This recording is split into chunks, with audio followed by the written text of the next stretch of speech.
Alpha Nepali ज्ञानमाला कक्षा 7 सुनाइ पाठ 3। पाठको शीर्षक छ वातावरण संरक्षण। अहिले जलवायु परिवर्तन भइरहेको छ।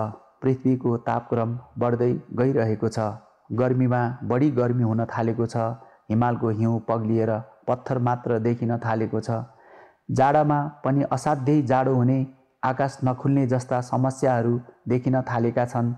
यसको प्रमुख कारण प्लास्टिक जन्य वस्तुहरूबाट निस्कने धुवाँ पनि हो।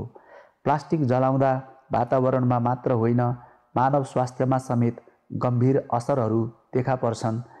यसरी प्लास्टिक जलाउँदा कार्बन मोनोअक्साइड, कार्बन डाइअक्साइड जस्ता हानिकारक ग्यासहरू निस्कने गर्दछन्।